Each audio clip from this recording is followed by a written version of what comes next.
Recording in progress. Perfect. All right. That's hilarious. Yeah, no what honest, it's not on the screen. Well, not on that one anyway. Yeah. All right. Jeffrey Gray, how are you this morning? Hanging in there. Awesome. So tell me, have you been attending these religiously? I have only missed one, and I already watched the online session to connect it. So I've basically been here for every single one. You're the man. If we were closer together, I'd give you a high five. Well, I appreciate that. Is there have there been other people attending? Because I heard that attendance is relatively spotty. Not really. Yeah, just me and Candace Sullivan. She's a newer agent. We actually went to the same orientation, but she's been in here as well. And then a couple other people here and there. But Okay. it's basically just been us two since throughout the whole thing. So All right. Yeah, I've been hearing that there are two people that have been basically in every one and other people dropping in here and there. that's right. I'm just gonna hold on for a minute or so because I don't wanna repeat myself. Sure. Because I find that most people don't want to hear my voice twice. I think your voice is actually, I'm going to put it on as my alarm. It's very soothing. Well, thank you very much. While I tap dance and give people an Candace basically the opportunity to log on. I have taught Ignite many times, like more times than I can actually count over the years. It has been a while since I did number 17, however, and it is designed to be 2 hours long. It really is designed to be a live class, and if we were in a live class, what I would probably be doing is handing out blank P&Ss to people, and so you can make notes and things like that. What I guess I'm leading up to is I'm not sure what the timing of this will be. It may be faster than normal. However, you already know how deeply in love with my own voice I am. So that might not happen too. But we will get through this. This is actually one of my all 18 parts of Ignite are very important, but this is importanter.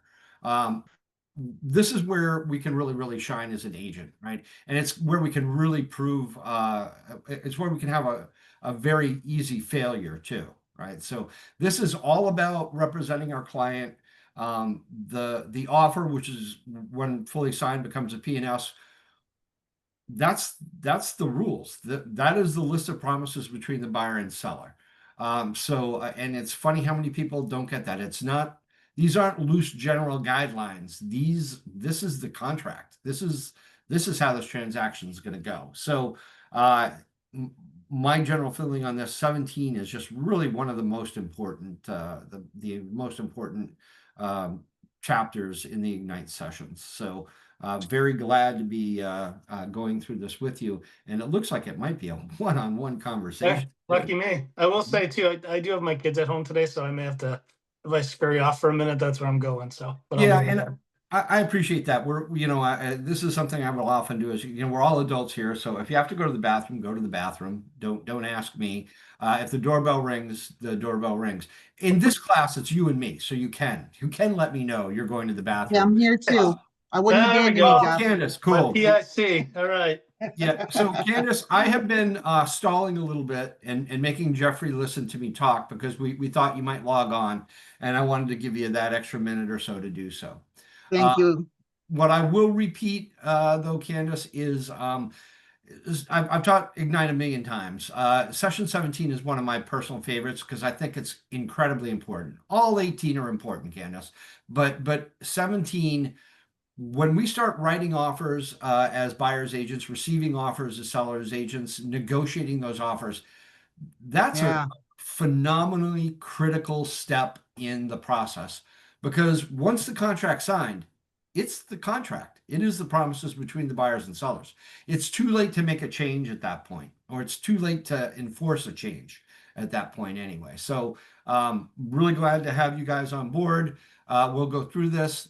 I was saying before, the class is designed to be 2 hours long.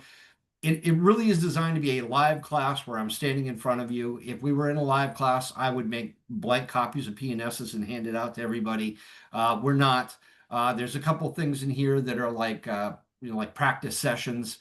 we're not gonna stop for 5 or 10 minutes and let you find a buddy and have a conversation. We're not gonna do that. So my vision is that this is probably gonna be less than 2 hours, but I really, really love the sound of my own voice. So it might not be. I just want to put that proviso in at the beginning that there are parts of this that we're going to go through more quickly than others.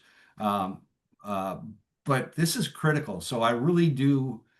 I don't mail it in when I do number 17, right? It is really, really good advice. As a newer agent, you can't hear it enough. It's not like, oh, I'm never going to go to contracts class again. I've already gone to contracts class. No, you should go to contracts every week for a long time. Some of the people who Yeah. are in contracts classes have been around 10 or more years. So if they see a value in it, a newer agent should see a value. But this is a really good one. I will shut up and start right now. Well, I've been missing the main contracts class because of Ignite, Oh, okay. Well, you know what? I think you made a better choice. but I wanted to get into it. I haven't missed any Ignite. I've been through every single session, and I've been coming. Sometimes I come in, I catch the tail end of it. But I've been listening to New Hampshire contracts, even though I'm not licensed in New Hampshire yet, but I want to be. So I've been Yeah. coming to whatever contracts I can get on Wednesday. Yep, that's a good idea because a lot of the contract theory is similar. It doesn't kind of matter what state. Yeah, I've noticed that. Some is critical. There are critical changes, but a lot of it, if you listen to a New Hampshire class, you're getting a lot of information that you would be able to use in Maine or Vermont or Massachusetts for that matter. Right? Yeah. All right. Yeah, So you and let's Kay are great teachers. it's a good group of folks. There's no doubt about that. Oh, for sure. Right. So today we're on make and receive offers. I just think this is really, really, it's the foundational part of this. Number 18, which is negotiate offers.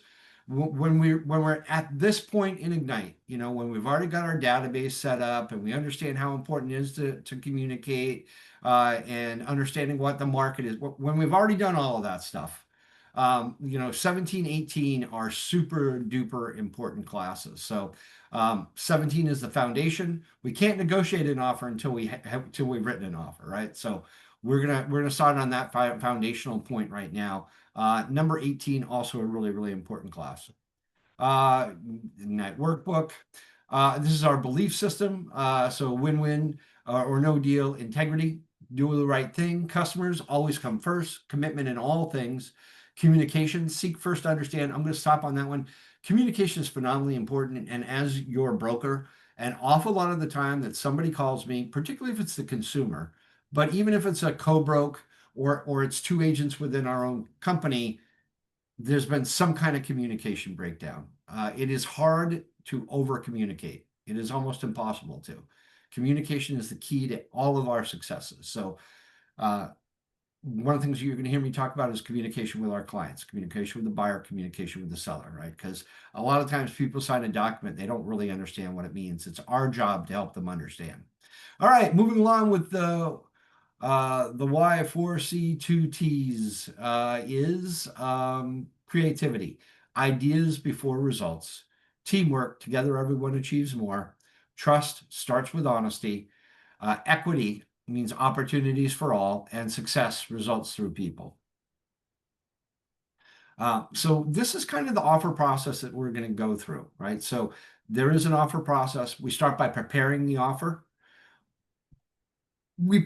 A lot of communication, by the way, is involved in preparing the offer. And what I mean is, we're going to see it in the next couple of slides. We want to be communicating with the co-broke, so we want to set the stage with them. We want to hopefully get some information from them that will allow us to prepare an offer that's more likely to be accepted by the seller.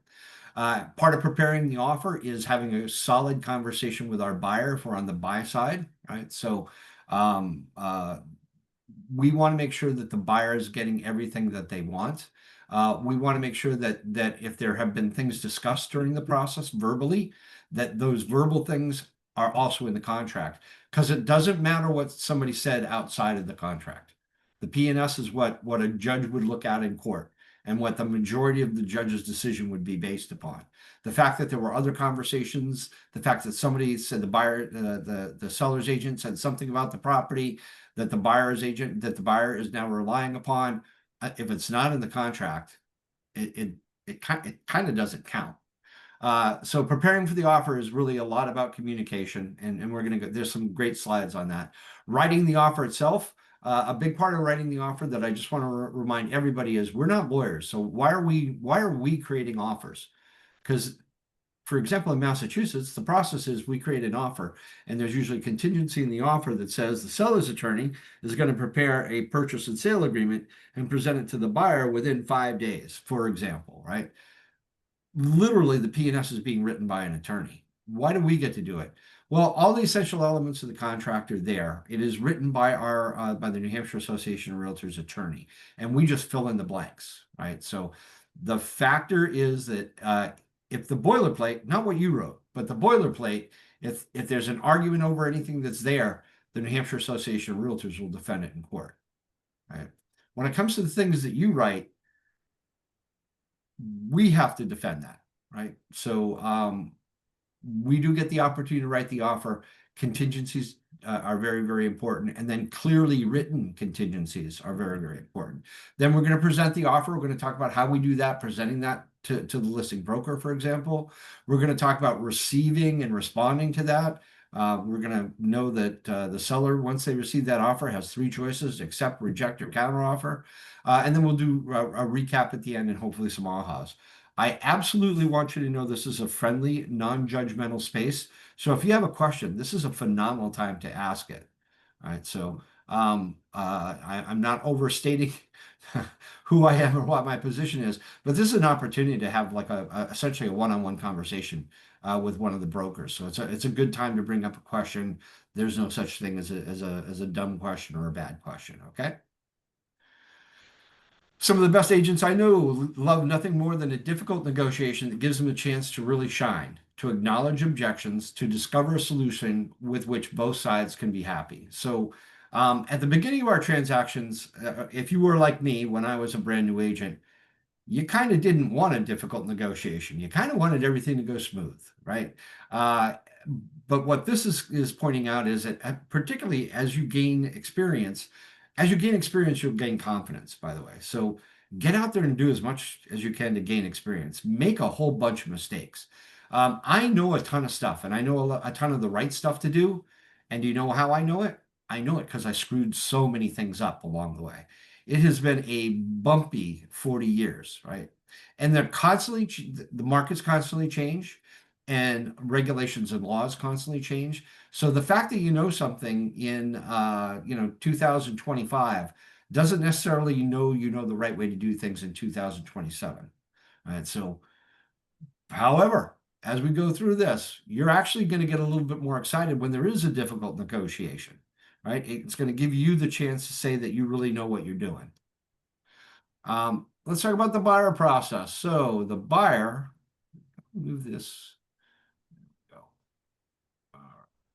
So I'm going to move that over to this screen. All right. So the buyer makes an offer, right? The buyer is going to make an offer.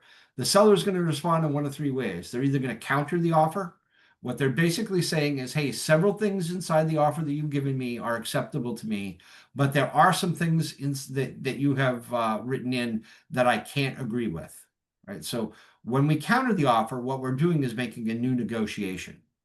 So in the process of a real estate transaction, nowadays, especially in a much more balanced market, there are always, in my mind, at least 2 negotiations. There's the negotiation to get the offer signed so it becomes a P&S. And then typically, if there's a contingency for home inspections and something negative is found in the home inspection, we end up with a second negotiation in the process. Now, there may be multi-opportunities. For example, there's a counteroffer here. Something may happen somewhere along the line. Let's just say we're going to put the property under agreement. It's going to close in 45 days. There are some things that might happen in that 45-day period that require us to reopen a negotiation, right? So there might be, first one is home inspection. Something gets found on the home inspection. That might open up a second negotiation. It often does.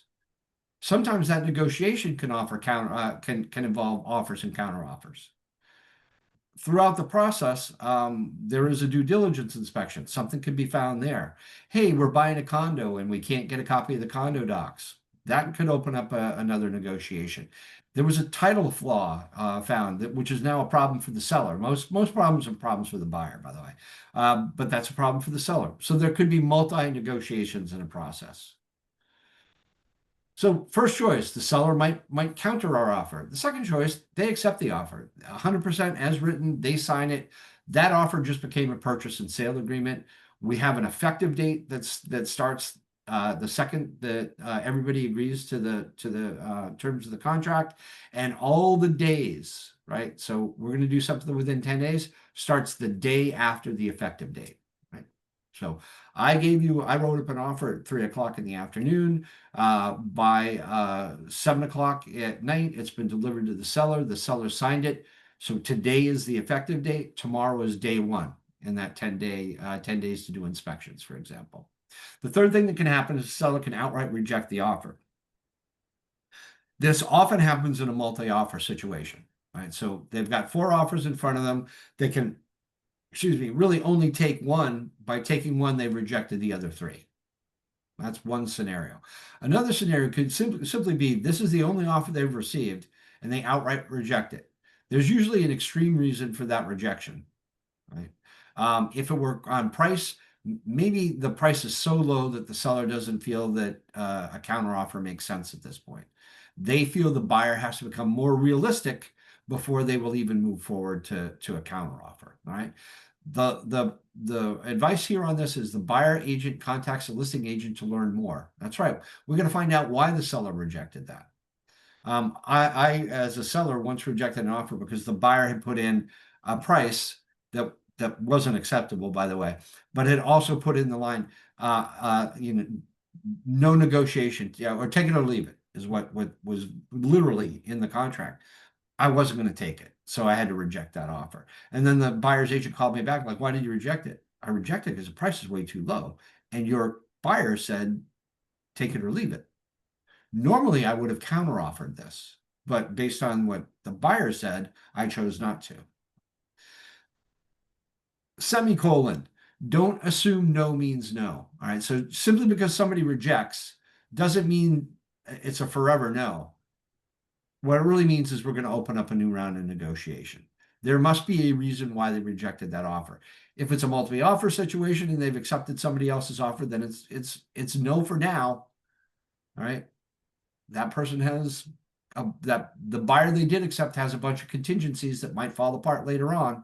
So we might get another bite at the apple. Or if there's only one offer on the table and it was rejected, let's talk to the listing broker and find out, okay, how come we didn't end up with a counteroffer on this? There might be a logical reason. Oftentimes it's an emotional reason. It's not particularly logical. We can work our way through that.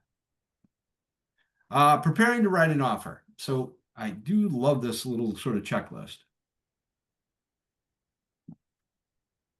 It makes a ton of sense to ensure the property is still available, right? And that happens with a phone call. We saw a property on Saturday. The buyers wanted to think about it overnight. It's now Sunday afternoon. They call you up. They want to make an offer. It makes sense to call the listing broker and make sure it's still available. While you're on that call, let's build rapport with that listing agent. Now, this is great advice. It doesn't mean that the listing agent is going to allow you to build rapport with them, right? There's some really grumpy listing agents out there. So just understand that. It makes a lot of sense to be a good co-broke, right? So it makes a lot of sense to be polite. It makes a lot of sense to answer the questions you can answer without negatively affecting your client, of course. Number 3 says inquire about activity, right? Hey, have you had many offers on this, right? Well, we've had offers on it, but we've had 3 offers. We turned them down. Oh, really? What about them? Was there something specific about them that they were turned down? Yeah, they just weren't the right price. The seller's pretty set on this price. That gives you a lot of interesting information, right? By the way, again, as a listing broker, I often didn't get too involved in these. I sometimes chose not to because I felt I might be discussing confidential information, right? So again, don't be angry at the listing broker if they're not being very communicative on those points, because they might feel they're protecting their client. By the same token, if there was a drawn in the sand, drop dead, no way the seller is going to agree to something, as a listing broker, I might want to make sure you knew about that. Right? So why did the deal fall apart? Oh, well, the seller has uh, uh, a tool shed that they consider private property and they're going to take with them, and the buyer wanted the tool shed. So, you know, what am I telling you as a listing broker to a buyer's broker? Don't ask for the tool shed because that was a drop dead, right? So the point that I'm trying to make on number 4 is hopefully you'll find a happy communication with the seller. Understand that they might not share that information. Ask question about the seller's motivations or needs. So I want to really be clear on this. I should not, as a listing broker, be telling you about my seller's motivations in a way that would harm them, right? So, oh, the seller has to, he has a new job in Wisconsin. He has to be there in 6 weeks. That would be a pretty solid indication to you that that's a motivated seller and therefore might accept less than list price, right? So I might not talk about that, right? What I might say is, you know, the seller really wants to see offers, or the seller is happy to work with anybody who's going to make a reasonable offer. Those type of things. I'm not going to tell them, oh, this guy has to sell, right? This guy is really under pressure to sell, because that would negatively affect my client. Ask the listing agent how they want to receive the offer, right? So again, how would you like to? Want me to send you a PDF? Do you want me to send it with DocuSign, Dotloop? Quick one question. To me, that's almost kind of a throwaway question. We just want to make sure how they want to receive it. There are some agents out there that, and this sounds crazy at this point in 2025, that still want to see a paper document, right? Now, that as crazy as that sounds to me, they might have a client that wants to see a paper document. So again, it's a throwaway question, right? One wise to ask. And it could be a statement. Hey, once I get my client's signature on this, I'm gonna send it to you, DocuSign or Dotloop or whatever you're gonna do. You can make it as a statement. You can make it as a question. Obtain the buyer's pre-approval letter from the lender. Super duper important. We want to show the seller that the buyer is going to be able to close on the transaction. If it's a cash deal, something that shows the buyer's ability to close a transaction. Like, so if I got a cash deal, and it's $500,000, I'm going to need something that shows that the buyer has $500,000. What if I don't have that right now? What if it's the weekend? What if it's money that he's going to get out of an IRA, and we're not going to be able to get that information from the company that monitors that IRA, and we're not even necessarily going to be able to get it on Monday, right? You can write in a contingency to cover your buyer on that. We don't want that to go sour because of a technicality, right? So, you can simply say that buyer will provide proof of cash within 3 days, within 5 days, whatever it happens to be. And you shouldn't be guessing, by the way. You should be pretty confident that you will be able to get the document within 5 days, right? Review the MLS and tax records. That's something you should be doing ahead of time. That is preparing for the offer. There's information in the MLS, right? So there's the information on the property itself, which you're going to need to fill in some of those blanks. There are attached documents in MLS, right? So people do a really good job of attaching, for example, the seller's disclosure, the deed. The deed is going to have the correct name of the sellers, right? That's a really important thing to put on an offer, right? So, and it's really good to know what it is you're selling, by the way. So it's good to know what the deed says. Anything that you have, tax records are often put up there. So long story short, we want to be reviewed to understand what the property is so that we can write that offer on it. Sometimes you're going to feel yourself under a great deal of time pressure, and that will seem difficult to do. I will tell you that most of the mistakes I made in my real estate career is because I was moving too fast. So it's okay to slow down a little bit to understand what it is you're selling. I can't actually think of a time where this did happen, but I always hate when we find out that there's an easement on the property after we made the offer, because it was in the deed and I didn't read the deed ahead of time, right? All right. Produce a comparable market analysis. I love this, and the fact that it's included. You're a buyer's agent, you're working with a buyer. They've looked at several houses at a certain price range. Let's say that price range is 500 to 550. They've now found the house that they really like. They already have some familiarity with the marketplace, right? I've often said if you took somebody out to look at 3 houses in the same town that all had the exact same price, which does happen from time to time, by the way, the buyers will know which is the best property, right? Because one is just better priced. It's better priced because one is in better condition. It might be a better value because the seller is offering more terms. They'll pay $5,000 in buyer's closing costs. So my point is simply the buyer is already a little bit prepared for what the market for pricing in the marketplace. The buyers have spent weeks on Zillow or Realtor.com or your MLS, and they already have a familiarity with that price range. This comparative market analysis, I'm not suggesting this be a 20-page document, like, with lots of fluffy information about the neighborhood. No, I'm really talking about, we're just talking about pricing. It can be as simple as, hey, here's a copy of 3 houses that have sold that are really familiar to really similar to your house, right? So 4-bedroom, 2.5 baths on 2 acres. They're all within a mile, for example, in my example, they're all within a mile of the subject property that your buyers want to make an offer on. That's a pretty good indication of what your property's value is, and what the offer should look like. Number 10, obtain a seller's disclosure statement and other needed documents. Absolutely. And particularly in New Hampshire and Maine, that seller's disclosure is super duper important. Here's what I want us to think about with the seller's disclosure. If you look at the seller's disclosure, it says on the seller's disclosure that the roof is 30 years old. When we do the home inspection, we can't go, oh, the roof was old. We want $3,000 off because the roof is old and the buyer's going to have to replace it, or going to have to replace it soon.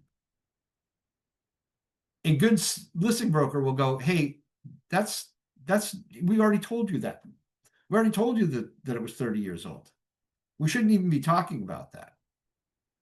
So obtaining a seller's disclosure statement will alert you and your buyer to the condition of the property and specific conditions about parts of the property. So it's super duper important to have. Understand, if the seller's disclosing those things, when we do the home inspection, we can't complain about something we've already been told about. And the buyer needs to be reading that seller's disclosure before they sign the offer. So you want to make sure they've got it. Can you see where all these communication things are very, very important? They definitely are.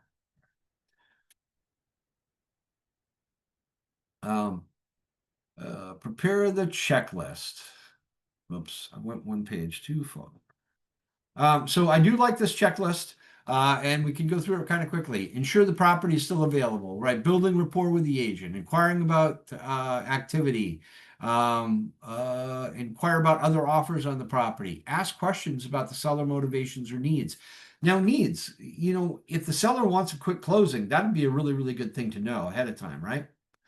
If the seller is not interested in quick closing, they're buying a house and their house isn't going to be ready for 60 days. That's all important information for you to know. You're kind of wasting your time if you're asking for a 30-day close and the seller has already stated, hey, we're not moving. We got a house we have a new construction house we're waiting to be completed.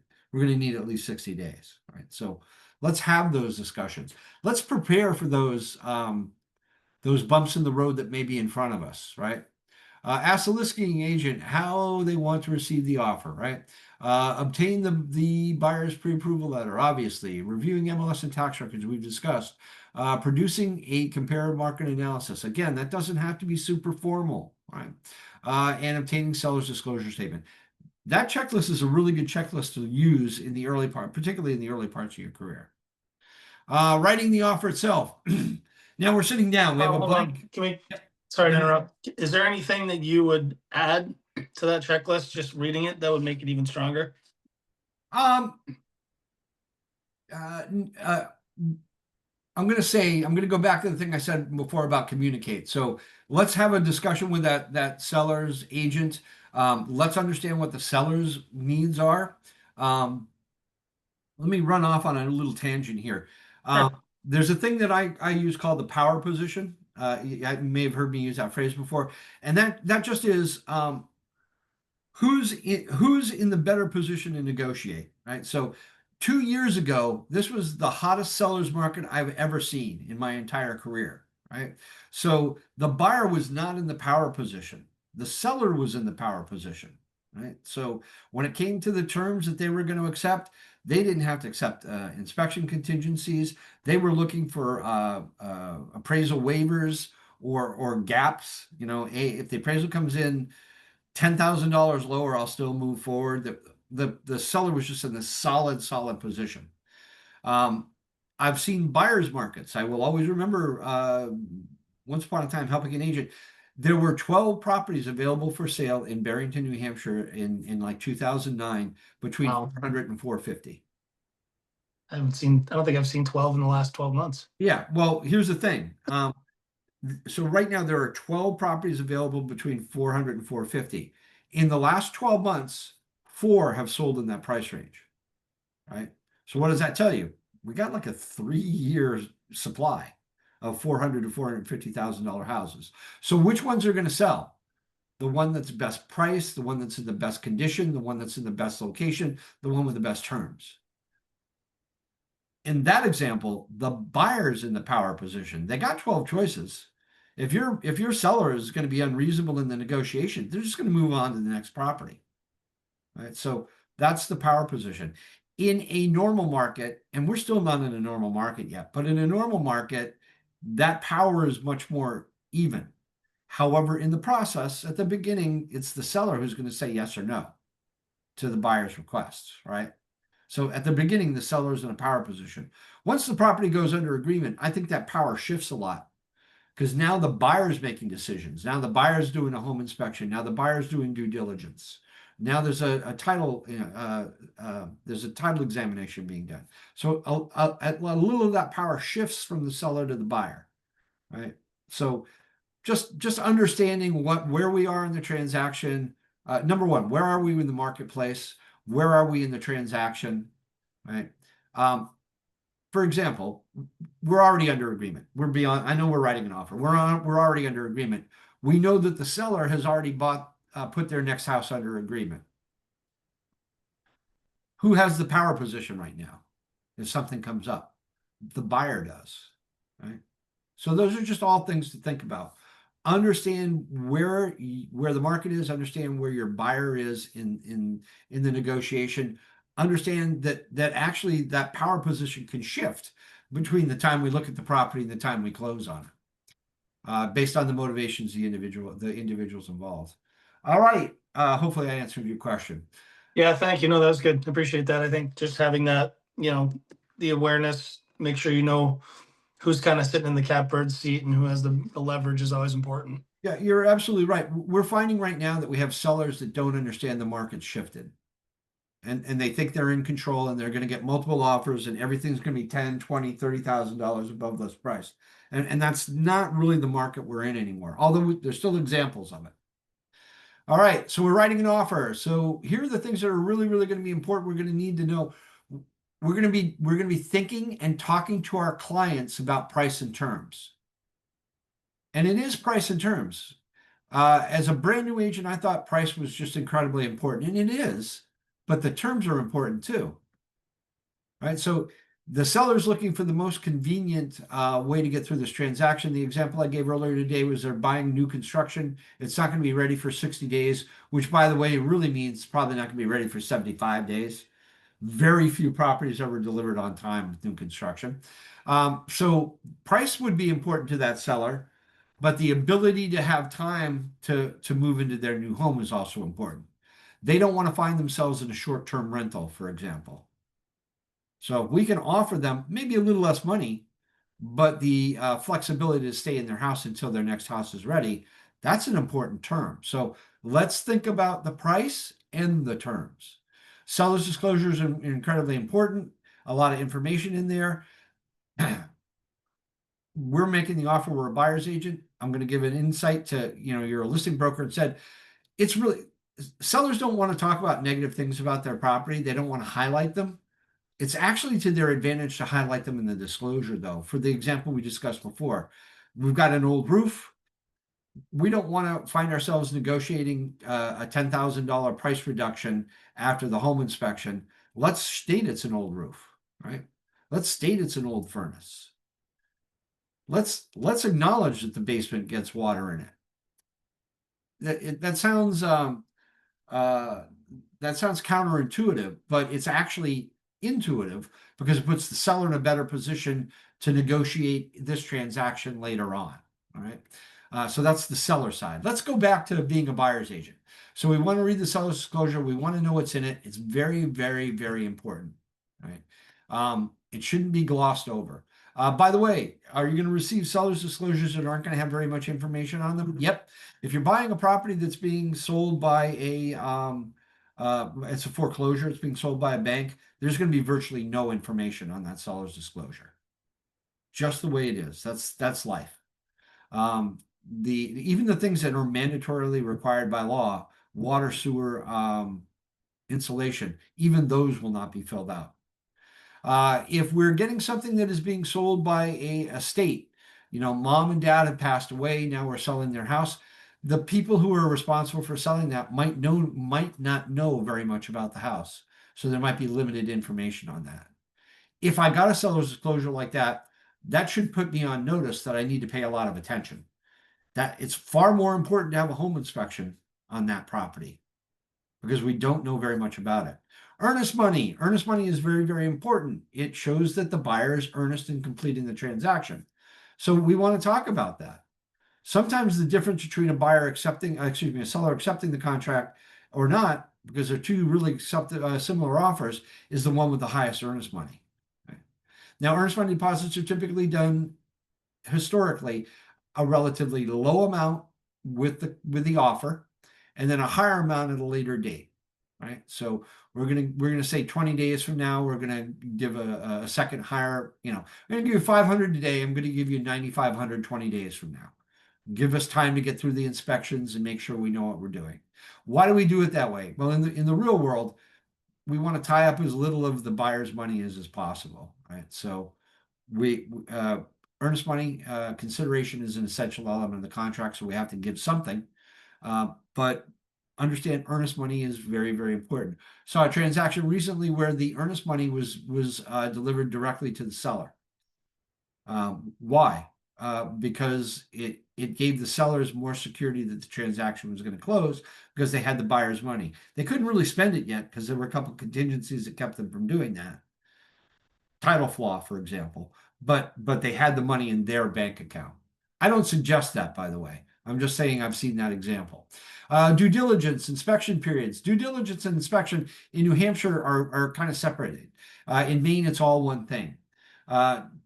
Due diligence is the opportunity for the buyer to know more about the property. I do want to caution us on how much we get involved in that. We want them talking to the to the building inspector, not us talking to them. Right? We can do it with them, but we shouldn't be doing due diligence for them. We should be providing them with all the information we have. Here's a copy of the deed that shows the easement. Right? Here's a copy of the tax card that shows when the taxes were reassessed. Here's a copy of the which the listing broker provided. Here's a copy of the what are they called? From the building inspector, the certificate of occupancy, or they filed for the repairs that they did. Here's a copy of the permits, that type of thing. So you can provide that information for them. We want to be really careful about doing all of the work for them. It's going to feel like we're doing a really, really top-notch job for them. Just understand, if you miss something, you missed it, right? That's very different than sending the buyer to town hall and letting them talk to the home inspector, to the building inspector, right? The second part of that is the inspection period, and we're talking about that inspection, right? So there are some things we want to really think about with the inspection period. For number one, we want to allow enough time for it to get done. That seems incredibly obvious. But I've seen people, like when I was an agent, oftentimes I would put like 10 days for the home inspection, 13 days for the radon inspection in New Hampshire. And the listing broker looked at me like I was crazy, like, why are you doing that? Well, if we do the home inspection on the last day, we're going to need to keep the radon canister in the unit for 2 days, and then we're going to need to take it to a lab to have it tested. So hopefully we're going to get it done earlier. There's no reason for us to slow this down. But if we get it done on the last day, I don't want to renegotiate an extension with you. I want to allow enough time for that to be done. So allow enough time for the inspection. Here's something to think about. Home inspector is walking. There's a little bit of a bow in the wall of the basement. Home inspector goes like, I don't really like that. I think Ms. Buyer, Mr. Buyer, you should have a structural engineer look at that. Right. So if we're on the 10th day of 10 days, we don't call 911 and say, hey, send over a structural engineer stat, right? We don't do it that way. That's going to need to be arranged. It's going to be an appointment. Structural engineers are busy. It probably isn't going to be tomorrow. So we're going to have to do one of two things. If we do the home inspection early, if we're doing the inspection on day 1, 2, or 3, we've already got a week built in, right? If we're going to do it, on the 10th day of a 10-day inspection period, then we should be prepared to write an extension so that we can get the home inspector out there. Remember that the extension is a request. The seller doesn't have to agree to it. Hopefully they will. It's part of a negotiation. So I just need you to thinking about all of these things. Okay. Number 6, I wish was in bold. It says time for seller acceptance. When we write an offer, I think every single offer should say seller to accept this offer by noon on Tuesday, or the offer is all automatically nullified, automatically terminated. Right? That's super duper important. Because of the market we came out of, nobody wanted to do a single thing that upset the seller. So people stopped putting them in offers.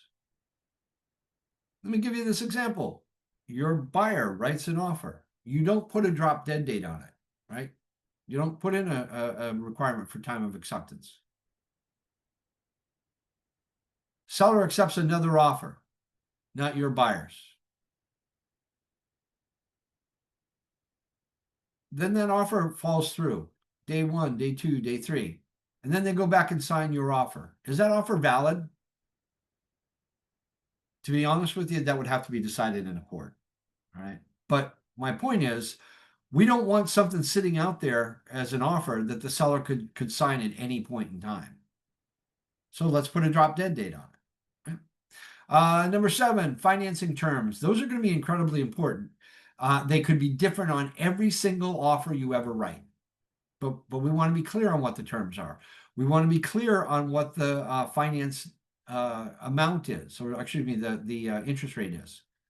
A lot of people put in to be decided, market rate. I highly suggest you don't do that. If you put in market rate and your buyer's pre-approval letter is at 6%, and 30, and they don't lock in, and 30 days from now, interest rates go up to 7.5%, and your buyer doesn't qualify for the loan at 7.5%, they did at 6%, but they don't at 7.5%, they may be losing their earnest money deposit. Maybe. So let's just make it less than 6%, equal to or less than 6%, something along those lines. Which one is this pertaining to again? I'm sorry. This is number 7, financing and terms. Gotcha. Yeah. So let's just be really, really clear on our financing terms. If we're going to be giving them a denial or approval letter in 30 days, it's 30 days. It's not 31. It's not 32. This is a contract. It's a legal document. It's the promise between the buyer and the seller. These aren't general guidelines. Right. Number 8 is the buyer pre-approval letter. Incredibly important if there's financing, proof of funds if it's cash. 9, closing date. We're putting in that date. It is that date. Right? So it's not about the 15th of March. And it's usually written, by the way, as at or before the 15th of March. So it can't be beyond, it can't be the 16th. It has to be done by then. If it's not done by then, the buyer is in breach of contract. Time being of the essence is the phrase that's often used. That's just a legal term that means that's it. That's solid. We're not closed by midnight on the 15th. Buyer's out of contract. By the way, there are some natural things that happen there. Let's just say there's a tornado or a hurricane that day. Courts are gonna go, okay, that was an act of God, right? Force majeure. Exactly, it is force majeure. Very good. Somebody remembered that from their test. So, but that date is really, really important, and you need to make sure your client understands how important it is.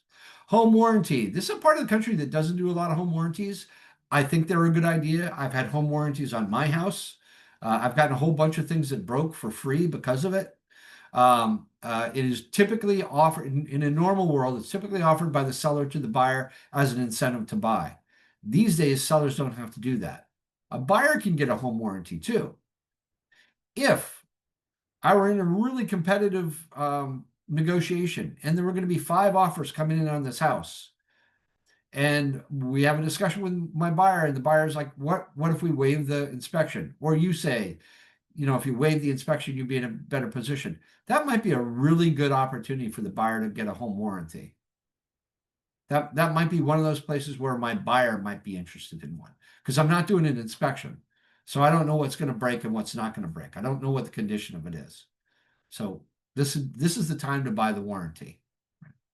Repair limits. Repair limits. I kind of almost don't like the way this is phrased, but we might put in a contingency for a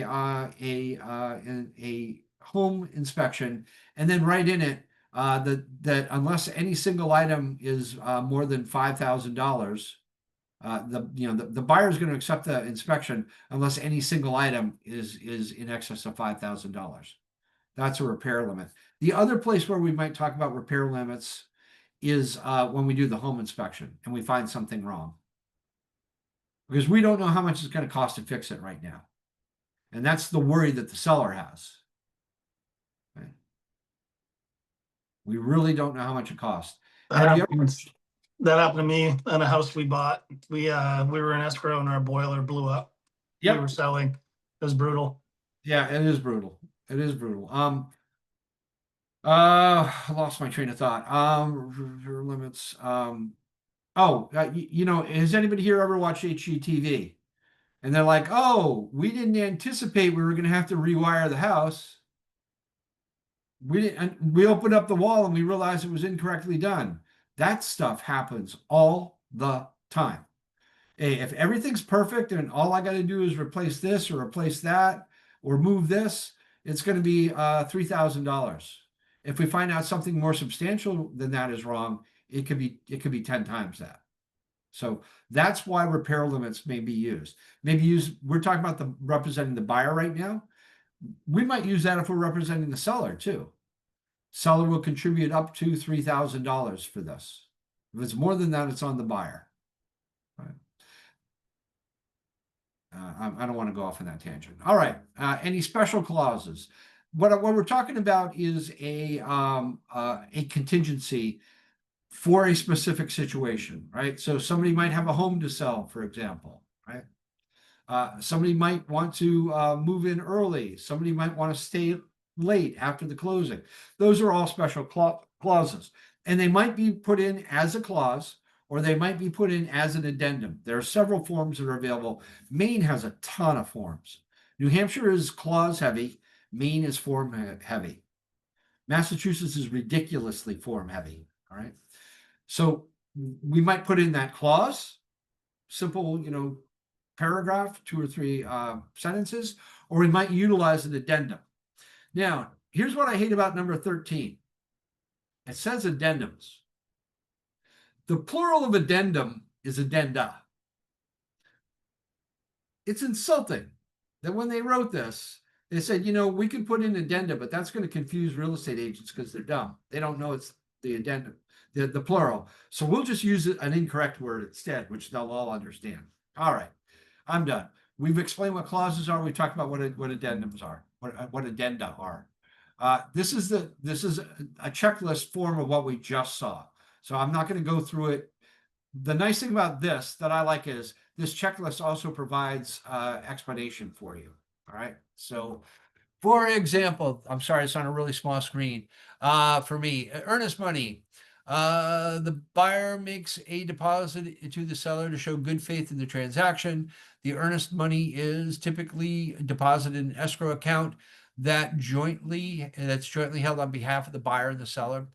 It's not the buyer's money, it's not the seller's money. Both of them have a claim to it. All right.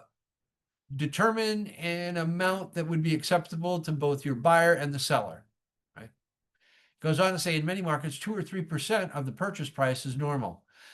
There is no normal amount, by the way, but earnest money is kind of important. I've seen $1,000 deposits. It's pretty easy for me to walk away from $1,000. It's a lot harder for me to walk away from 10,000. It'd be really hard for me to walk away from 100,000. As a general rule of thumb, the seller's agent wants a large amount. The buyer's agent may want a small amount. The reason I say may is I'm the buyer's agent. I really want the transaction to close too. I want to protect my client, but I want them to understand the seriousness of this. It goes on to say, check with your team leader or broker to determine how much earnest money is to determine how earnest money is handled. In Vermont, for example, the listing brokerage has to hold that amount. In New Hampshire, it's subject to negotiation. In fact, one of the things I'm seeing more and more in New Hampshire is the title company holding the escrow, which I love because escrow is a massive pain in the neck for the brokerage. When things go wrong, it's a massive pain.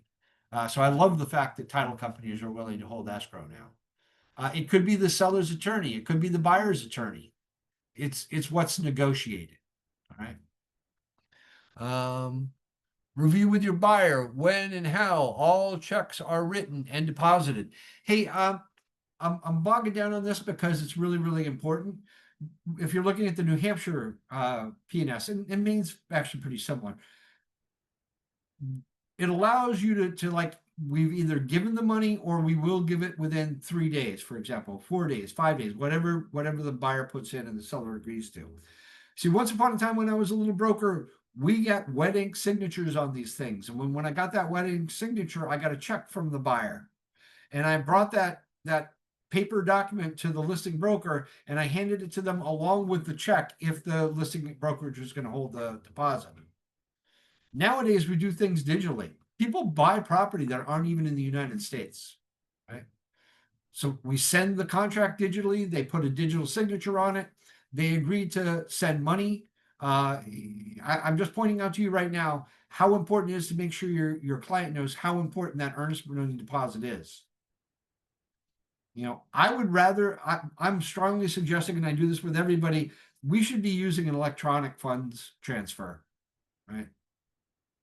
And I'm absolutely embarrassed because I'm blanking on the company that we typically use for that. But that ensures that the money transfers. One of the reasons I would love that as a listing agent is I know money transferred. See, a check is nothing other than a promise for money. It's not money. It's a promise for money. And that check can be, a stop payment can be placed on that check. So what I love about an electronic transfer is the money goes from one account into another. See, when somebody writes you a check, you don't even know if they have that much money in their account or not, right? It's much more secure for the seller. And that's a nice thing to explain to the buyer. By the way, Postal Service sucks. It's terrible.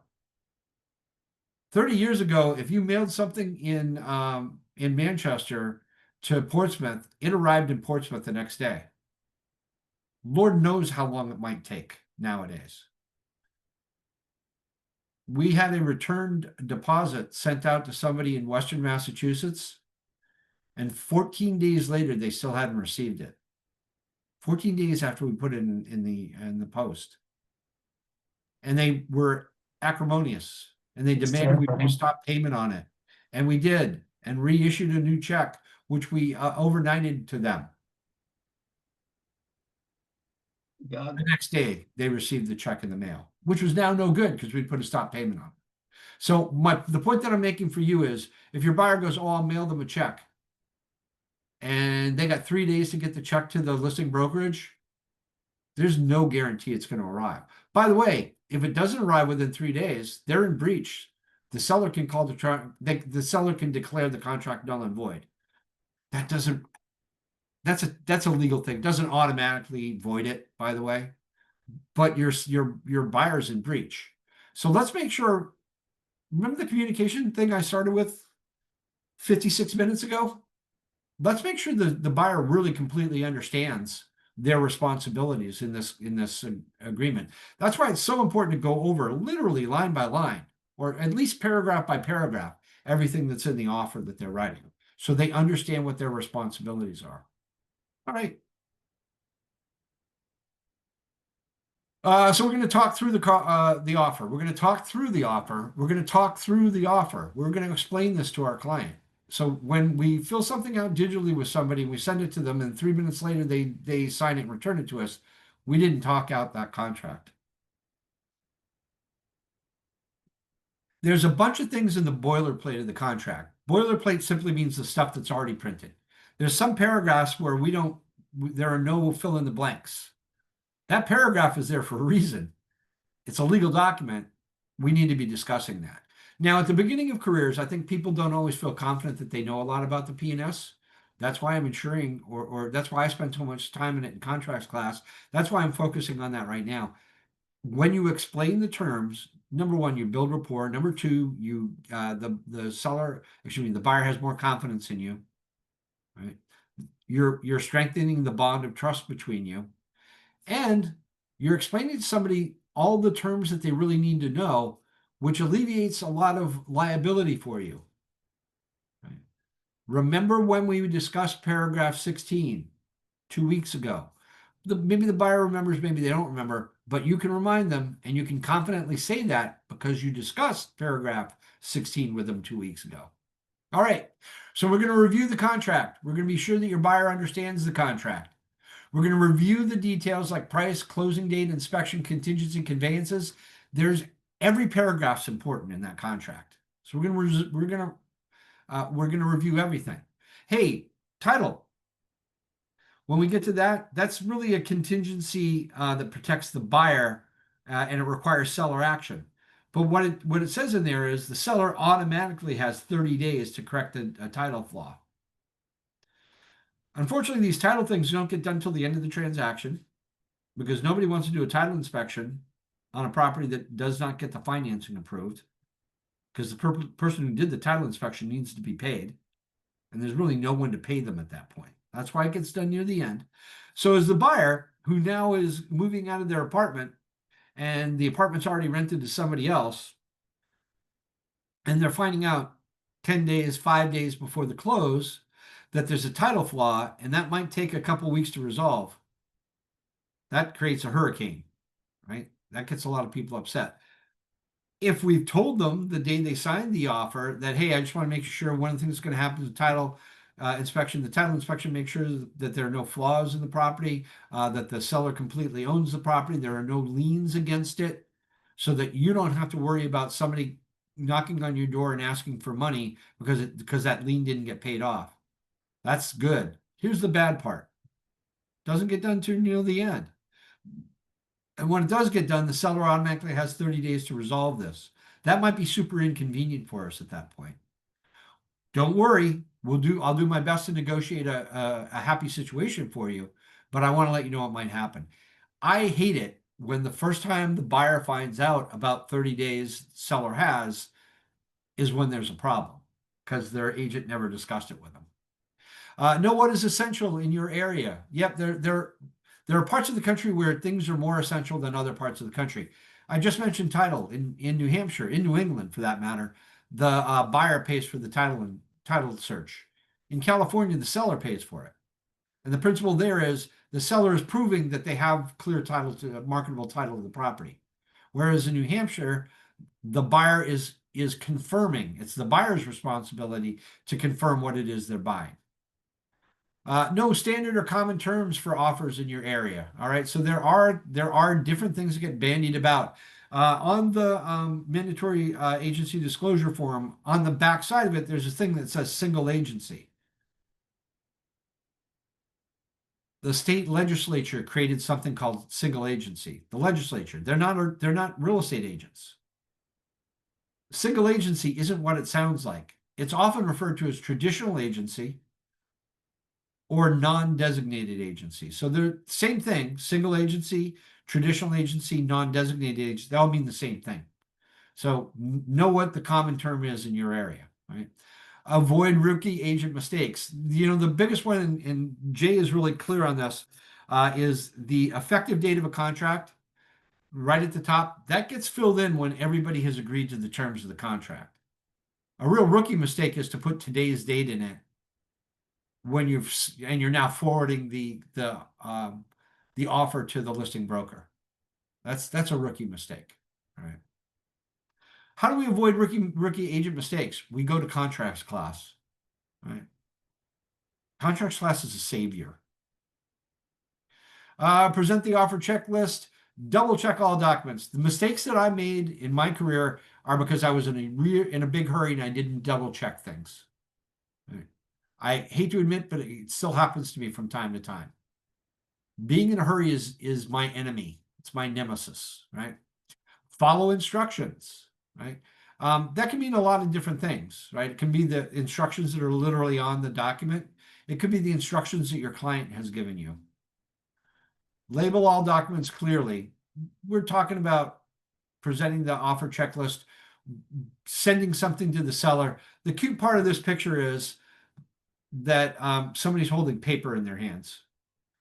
You know, nowadays, most of the stuff we get are digital, right? So there might be paper once the listing broker has printed it out. The whole thing about label documents clearly, order documents logically, that kind of that's pretty automatic in whatever it is that we send out to the listing broker. An email with a summary is a brilliant idea to pass along to the listing broker, because guess what? Listing brokers don't read the whole contract either. So if there are important parts in that, we want to make sure that they're aware of that. One of my favorites in the P&S is in the P&S it says the property will be delivered free of all tenants and personal property. That might not be what we want in every case, right? If we're selling a 4-unit building and our buyer is buying it as an investor, they don't want the building empty. They want the 4 tenants in the property so they can make the mortgage payments. Probably. Free of all personal property means all personal property needs to be taken out. What if your client was planning on having the refrigerator, stove, and dishwasher being there? If they were planning on that stuff being there, then we don't want to have that line that says free of all personal property. Or we want to modify it by putting in what personal property will remain with the property, right? Notify the listing agent. Let them know you're sending them an offer. Listing agents are busy. You sent them an offer and you send it to them by email at 11 o'clock in the morning. They have an entire afternoon full of showings. They don't know your offer sitting there. What if there are multiple offers? What if yours was the better offer, but they didn't know that you'd sent it? So let's notify the listing agent. That seems patently obvious. You'd be shocked how many times during my career I've heard that somebody sent something over and nobody knew about it. I also go back to a point in time where we used to drop offers off at the listing broker's office. Listing broker didn't know it was sitting there, right? So whatever we do, let's make sure that we're notifying the listing agent. Add all documents to command. I'm the broker in this office. I can't tell you how important that is to me. See, in New Hampshire, you have to turn all documents over to the brokerage within 48 hours. In Maine, it's 5 days. I have people that never put anything into command until they've closed out the transaction, which doesn't allow our staff to make sure that all the documents have been collected. Right? So there's lots of reasons to put it into command. One might be that there's a problem with the transaction, and the managing broker from ABC Realty is calling me up to complain about something in a contract, and I go to command and there's no contract there. There's no file there. That makes me look dumb. It makes you look dumb. It makes our company look bad. It's probably illegal. By the way, it doesn't conform to state law. You have to turn in within 48 hours. So let's get everything into command as quickly as we possibly can. Command is there to help you, believe it or not. Some people look at it as with a lot of disdain and complaints. It's there to help you. All right. When we turn it over to compliance, they can say, "Oh, hey, that house was built before 1978. It needs a lead paint form, and you haven't turned one in yet." And the fines for that are incredible. $22,263 per mistake on a up to that amount per mistake on lead paint. So my point is, let's get them turned in as quickly as possible. Consult with your buyer. I have said communication more times than I can count in this presentation today. Present the offer checklist, right? So everything that was on the previous slide is here, but it's in checklist form. I would keep the checklist around, especially if I were a newer agent, just to make sure everything's there. And again, all of these things, this previous form, that's just 1 through 8. This form gives you reasons why we do that. So let's look at number 6. Notify the listing agent that your offer is in their email or whatever they asked you to do. Send it. Remember that never send an unexpected or unannounced offer. Absolutely. You want to let them know it's coming. If you are sending the offer late at night or early in the morning, set a reminder to yourself to call or text at the earliest reasonable hour. I think texting is pretty cool. You can do that in the middle of the night, right? But let's make sure we follow up early in the morning with that listing broker to know that it's there. Be sure to ask for confirmation of receipt in your email that you send to them. Please let me know that you've received this. One more time, we want that listing agent to know we've got an offer. They may be on their phone with their client or a co-broke negotiating an offer with somebody else. And now your better offer is in the email and sitting in their email, but they don't know about it. Super duper important. Another one of those communication things. Receive and review the offer. Make sure the offer is complete. Now we're receiving this, by the way. Now I'm the listing broker. I'm making sure that offer is complete. Does it have everything it's supposed to have? Hey, dude, we sent you a lead paint form, or a lead paint form is online. Hey, you didn't sign the seller's disclosure and return it. So listing broker is making sure the offer is complete. They're going to confirm receipt of the offer. A good listing broker will. Thanks for your offer. I'll review it with my client. Get the offer to the seller in a timely manner. As a listing broker, you want to get that to the seller quickly. You don't want the buyer to change their mind. Right?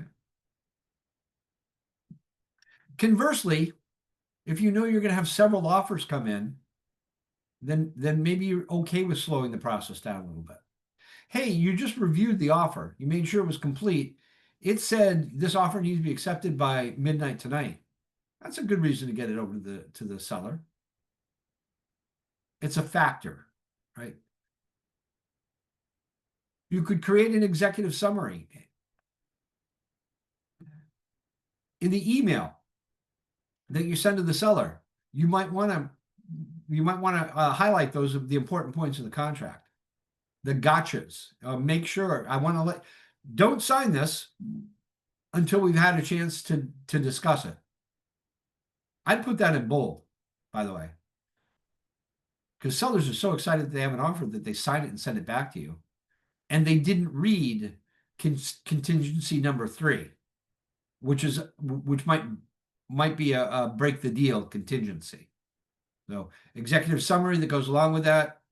The buyer's offering $525,000. They're putting 20% down. You can go ahead and summarize that. When we summarize it in an email. We've created written proof that we've communicated that. If it's a phone call, and I love phone calls, by the way, there are some times where we shouldn't do anything other than make a phone call. But if we're having a phone call, it's hard to prove what was said and what wasn't said. So when I make a phone call, Tom Heaney, when he was an agent, technical Tom, used to follow up with an email with the highlights in the email. Can I ask, this is kind of a legal tangent, right? So no matter what we're doing, if you're giving somebody notice of something, is a voicemail considered a legal method of that? No, it needs to be in writing, right? So would a text message?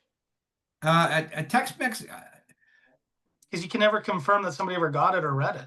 right, right. I understand that. We can always ask for a receipt, right? And Okay. if they received it and signed it, we know they got it. That's a pretty good indicator. So I'm doing an email and I'm attaching something to it, for example. So there are some ways to kind of cover yourself in that regard. It's a very, very good question. But back to your question specifically about text. Yeah, although here's what I found.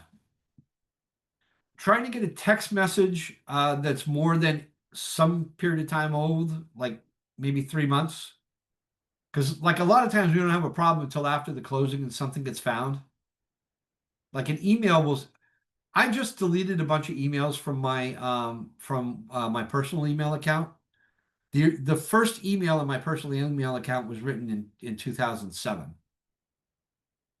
So I have I had 125,000 messages in my email, and the oldest one was from like the second quarter of 2007.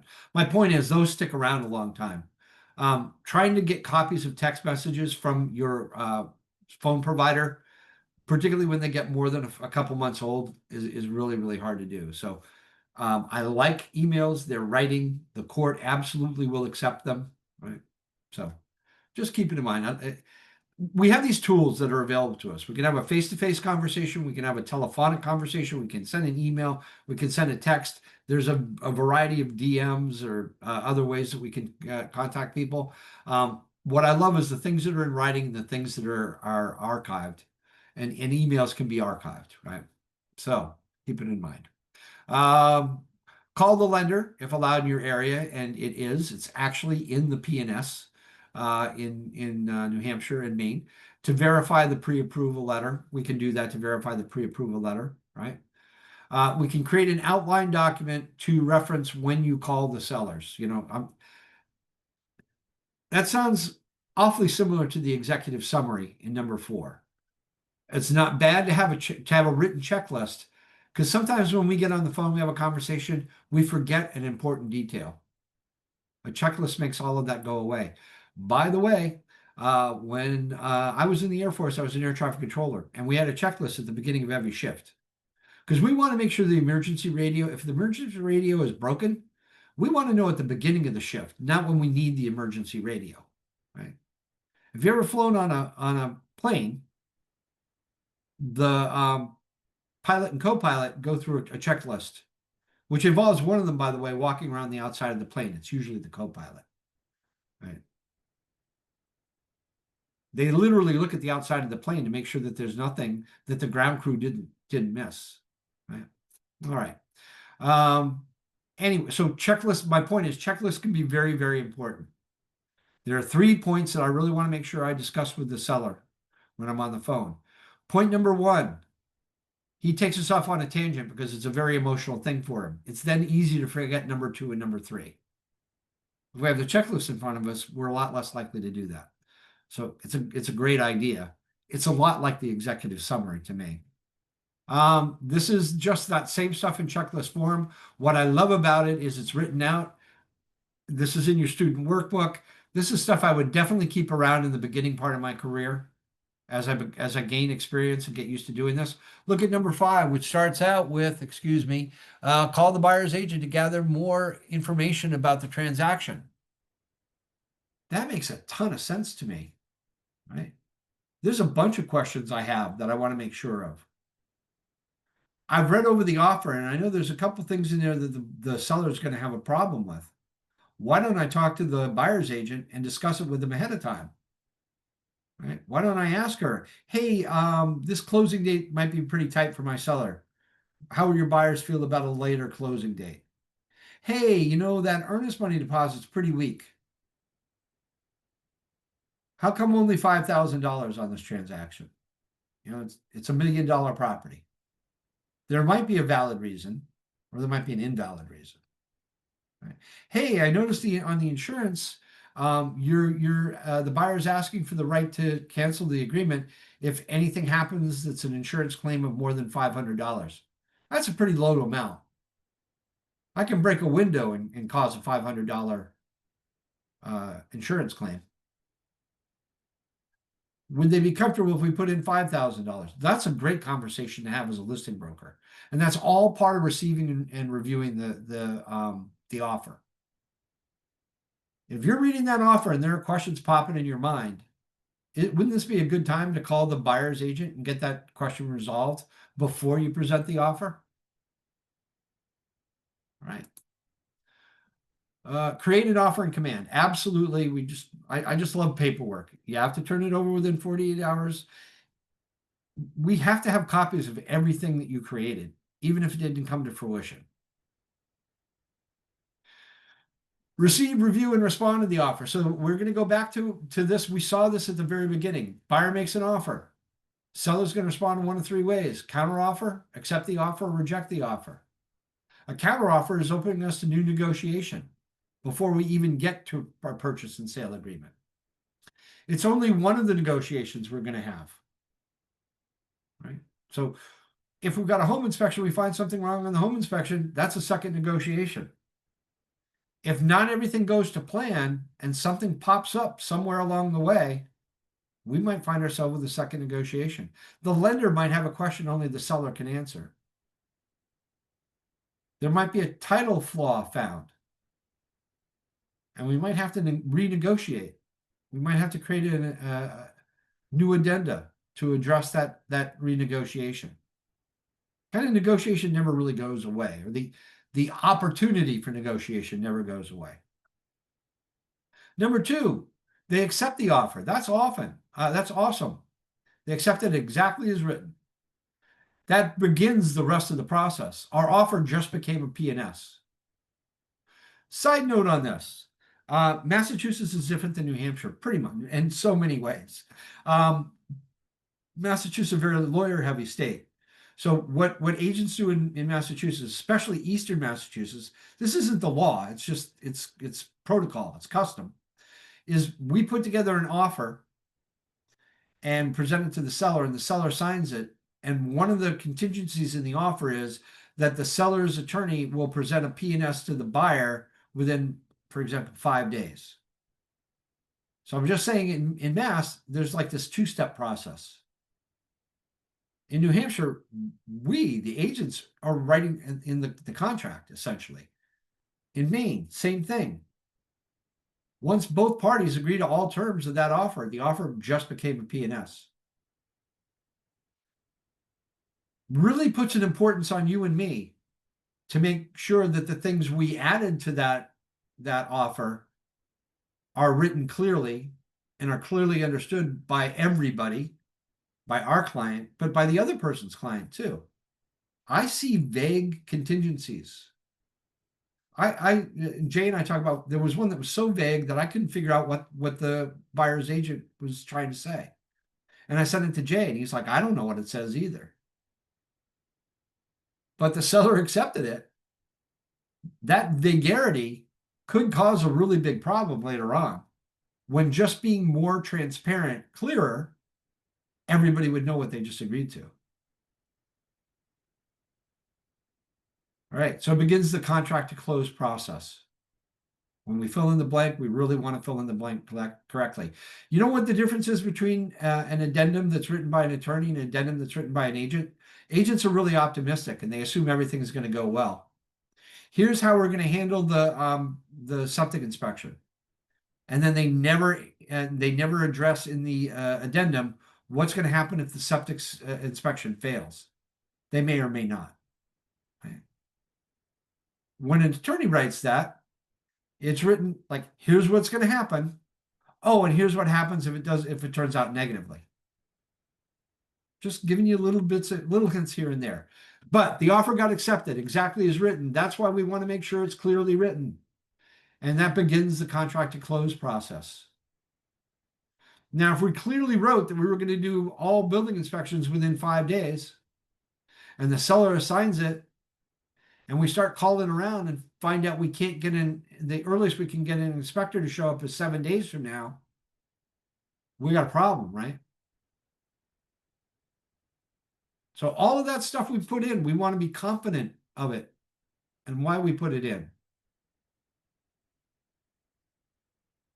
Because the seller accepted the offer exactly as written. And now the promise that the buyer made to the seller has to be fulfilled exactly the way it's written. And the promise the seller's made to the buyer has to be fulfilled exactly the way it's written. The third way is the seller could outright reject the offer. Again, we discussed this at the very beginning. Rejection doesn't mean it's gone forever. It means it's time for us to get on the phone and talk to the listing broker and find out why it got rejected. Is that something that the buyer can now modify and we can bring back to the seller? And nowadays, a lot of things just plain get rejected because there are multiple offers. They can only accept one. And there were 5 offers, and your offer was one of the 4 that didn't get accepted. It was rejected. One more time, put in drop dead dates on these things. This offer is valid until midnight on the 22nd of October. If not accepted by the seller, this offer is nullified or terminated. Right? And we talked about the reasons why. So we want to reach a decision on all of these things. We've been primarily looking at this from the buyer agent's point of view. We talked about receiving the offer, and we kind of switched, we turned the table, and now we're talking about the listing broker. This is the listing broker helping the seller come to that decision. Tom, I really love this offer, but it's just a little bit low. Well, we can counteroffer with a price that would be acceptable to you. We can counteroffer at full price if you want. You can counteroffer at anything. You can counteroffer above full price for that matter. It's a little weird when that happens, by the way, but I've seen it happen, especially in that crazy market we had a couple of years ago. So it's time for the seller to reach a decision. If you like everything in here except for that one thing, why don't we counteroffer? We'll just adjust that one thing. By the way, when the seller counteroffers the buyer's offer, what he's done is, from a legal standpoint, he rejected the buyer's offer and the seller is now offering something new. So let me just exhaust that example. We're only talking about price. The property was listed at $550. The buyer offered $525. Seller says, no, I'm going to counteroffer the price. Everything else is acceptable, but I'm going to counteroffer the price. I'm going to counteroffer at $540. I'm going to knock a little bit off. When the seller counteroffered at $540, he rejected the buyer's offer. So that offer is gone. This is not one of those scenarios where the buyer goes, no, we're not going to accept $540. And the seller goes, oh, okay, you know what? I like the offer. I just didn't like price. I'll accept your offer at $525. Their offer at $525 no longer exists. It's already gone away. So I just want to be clear on that, because about once a year, that situation pops up and I have to get on the phone with a managing broker from another office and explain what happened or discuss what happened. And either the agent in my office or the agent in his office didn't understand the process. So when we counter, we've rejected that initial offer. Now, on that example, it's a counteroffer. So the seller has now sent back to the buyer a counteroffer that says, hey, I'm accepting everything in your offer except price. But if you'll pay me $540, house is yours. Now the buyer has 3 choices. The buyer can accept that. Cool.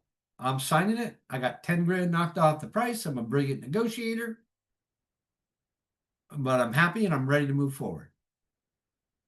Secondly, they can reject the offer, just flatly go, nope, not interested in the property anymore. Or they can counter the counter offer. No, you know what? I still want the property. I won't pay $540 for it, but I'll pay $535. Everything else is exactly as it was originally offered. And now the seller has 3 options: accept, reject, or counteroffer. You can see how this goes, right? Just want to, the clear point that I want to make is when we counter, we've rejected the previous offer. Whether we're the seller rejecting the offer and counter offering, or whether we are the buyer rejecting the counter offer or countering the counter offer. We've rejected the seller's offer. Seller is no longer obligated to sell it to us for $540 because we rejected that. That gets really hinky in the real world, right? When people are like going, oh, well, I will take your previous offer. No, I didn't offer it anymore. That offer's over. That creates a lot of tension and friction between the buyer and seller, especially if they are interested in continuing to move forward. Accepting the offer begins the whole process. So I've accepted the offer. Today is the effective date of the contract, which, by the way, is not an essential element of the contract. It just makes everything easier to understand, right? We put in the effective date is today. Day 1 of your 10-day inspection period is tomorrow. Day 2 is Sunday. Day 3 is Monday. Now, New Hampshire's calendar days, Maine is business days. So that would be a little bit different. I want that to be clear, Candace. In Maine, we go with business days. And tomorrow, Saturday, and Sunday, and Monday, which is, depending on where you live, either Indigenous Peoples Day or Columbus Day. Last year, the state of New Hampshire said if you are a municipality or a school district, you have to describe that day as Columbus Day. It had previously been Indigenous Peoples Day and then Columbus Day before that. It's kind of a quirky little New Hampshire law. Anyway, and it only binds municipalities, towns and cities, and school districts. A private company can call it whatever they want to. And I don't care what they call it as long as it's a day off with pay for me. All right. Rejecting the offer is rejecting the offer. But again, let's take the time to find out why it was rejected and whether that's something that's a situation that could be resolved. I don't know why they didn't just counter it, why they rejected it. I gave you an example that happened to me in my life, and why I rejected it was because the buyer had literally said in the contract, take it or leave it. Right? Respond to the offer. This would normally be a role play. Remember, I said before, there's some things we're going to pass. We're going to pass over. We're not going to live role play this today, but we are going to reference the role play, and it simply is that, hey, I'm the listing broker. Hey, thanks for your offer. I really appreciate it. I've gone over this with my client. My client is finding some of these items acceptable. There are some things that are unacceptable. Or even if we've gotten before that situation, I'm the listing broker. You've sent me the offer. I haven't presented it to my seller yet, but I'm calling you to better understand some of the contingencies in the contract. Or to let you know, hey, that's a pretty quick closing date. What would your buyer say if we push that closing date out to 45 days rather than 30? You're discussing, as the listing broker, the potential sticking points that you're seeing in this offer so that you can better explain it to your client. By the way, sometimes I just love the originality of real estate agents. They write something so original in that offer that you don't have a freaking idea what it really means, right? Some people like to make things super duper complex. I had an offer recently where the deposit would automatically be paid to the seller. There were still contingencies in the contract that the buyer would get that deposit back if depending on how the contingency worked or didn't work.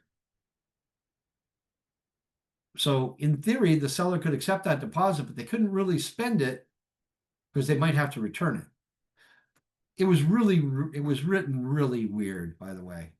And the agent, the listing broker called me and goes, I don't know what the hell this means. Let me read it to you. Is this a non-refundable deposit?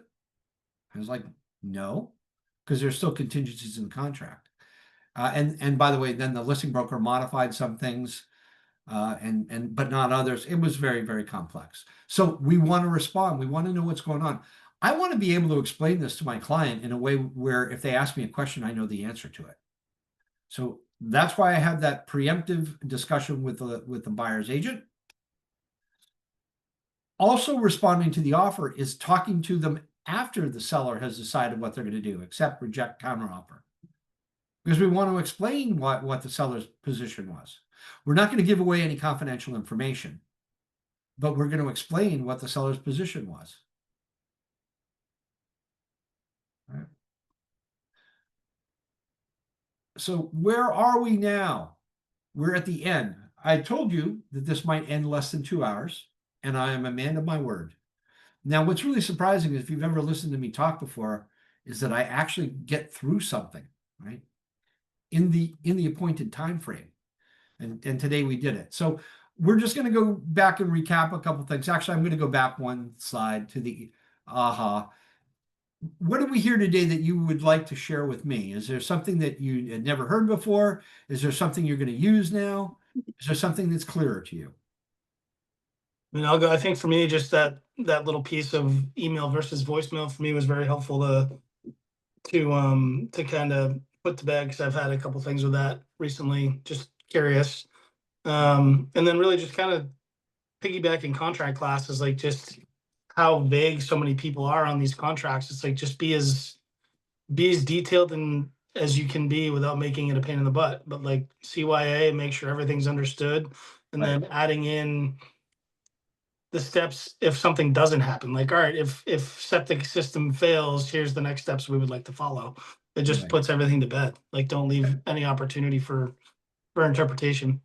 Yeah, Candace, I'm going to ask you in a second, but Jeff, I do want to share.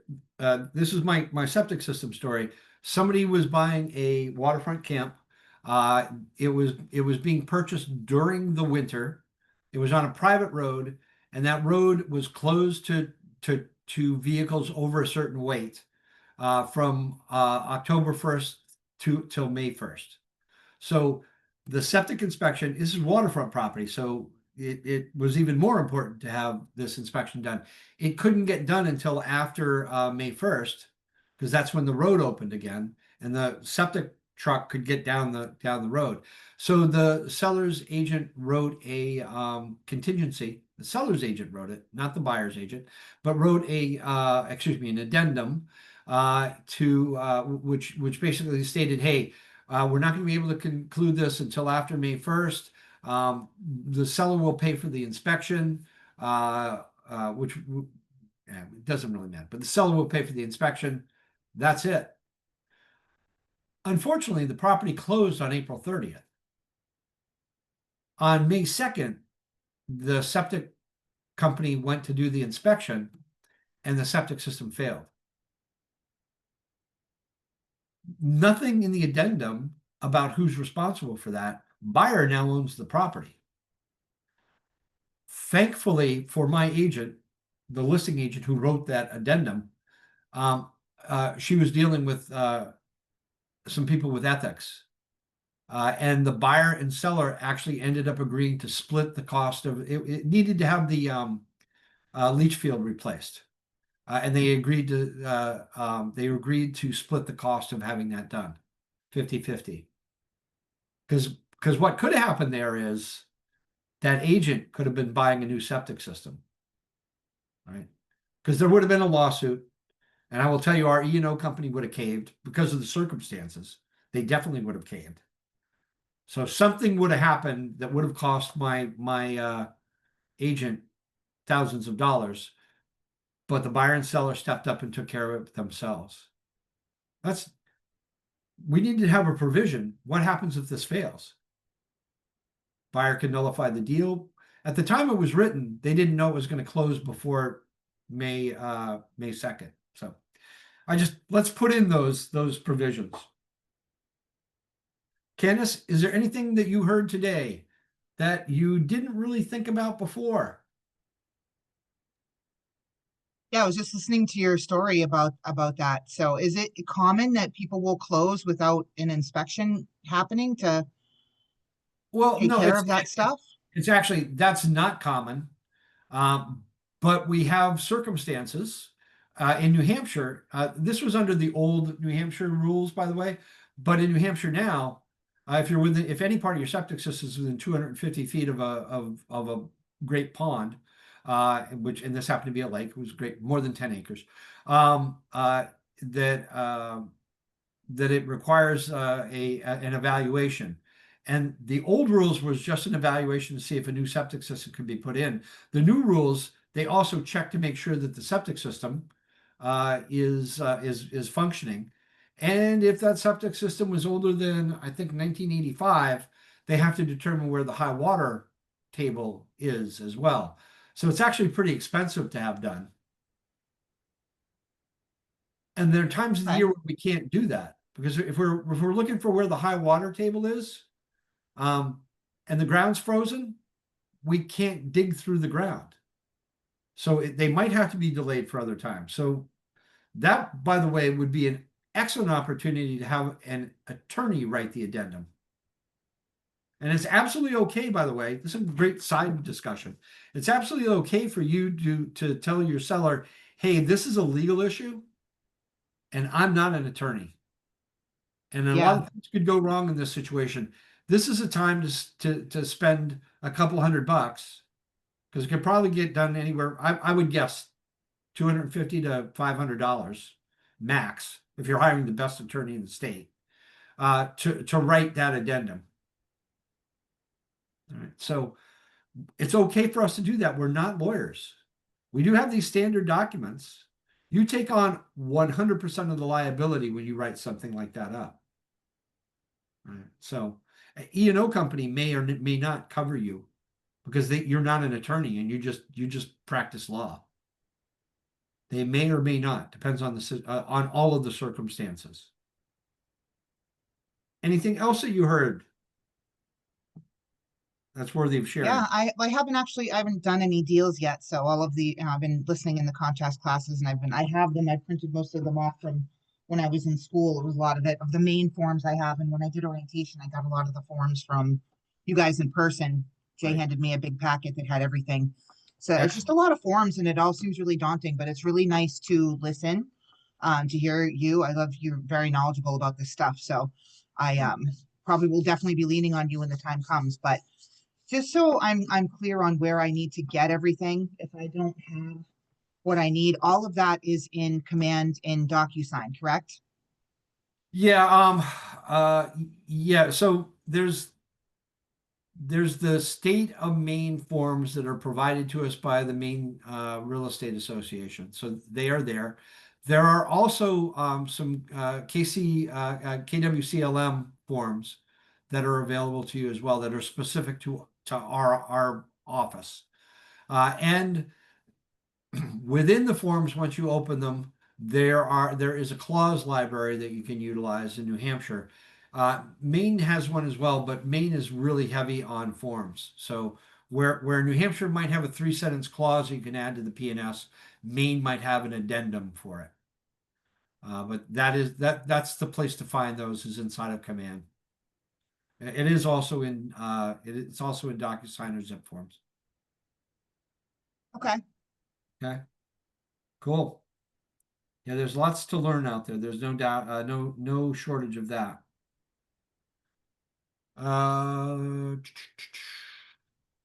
Sue, are you there? I saw that you logged on, but I just didn't know if you were literally at your computer now. Good morning. I am. Excellent. Hey, Sue, Hi, I Sue. wanted to point this out to you because I know you'll have a special appreciation for this. There's a slide in here that has a list of things that you can do. And the last item says addendums. Of course it does. I wish you were here. Thanks for Sue and- making my day, Tom. Yeah, Sue and I both hate the use of the incorrect use of the word addendums, because it's not a word. The word is addenda. Yeah, we discussed it already. Yeah, I always appreciate Tom uses it correctly 1,000% of the time, and it makes my heart sing. It's wonderful. Yeah. So thank you very much for attending. I'm going to wrap up with a couple of things that are in here. This is the daily success system, particularly when you're starting out your career, you want to have 10 conversations, real estate related conversations per day. That could be as simple as, do you know anybody that's thinking about buying, selling, or investing in real estate? Hey, are you looking to buy? You know, that's a real estate conversation. Adding 10 contacts per day into your database. So those people you had conversations with, that's an easy person to add. But everybody you bump into could end up in your database. Sending out 10 handwritten notes per day. Like, I'm the king of handwritten notes. I'm going to be honest, I didn't send out 10 a day, but I might have sent out 1 or 2 or 4 or 5, right? 10, 5, 1 social media engagement. Social media is free. That's awesome. Great opportunity for you to engage on social media. Let people, don't be a secret agent. Let people know what it is you do for a living. Enrichments, appointments, agreements, closings. Those are all things that we can do to actually make money. Those are the things we should be thinking about every day. Also, really want to remind you about the TCPA. We really do not want to, there's a do not call list. We really do not want to make the mistake of calling people that are on it. I engage every conversation in the spirit of contribution, and people are happy to be in a relationship with me. That is a phenomenal thing to say over and over again to yourself. Too many times we think we're bothering people.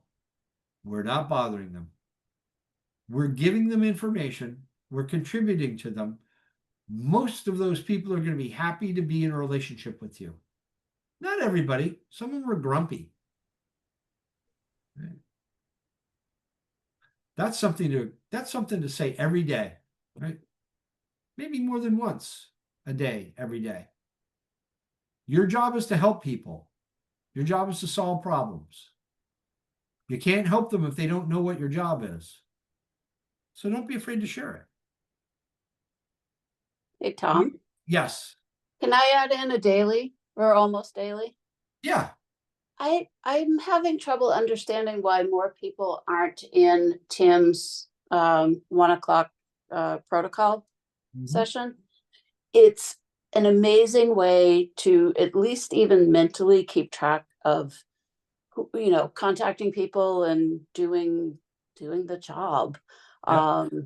I'm not great at that. I have days where I'm like, oh, I've had no conversations. I have nothing.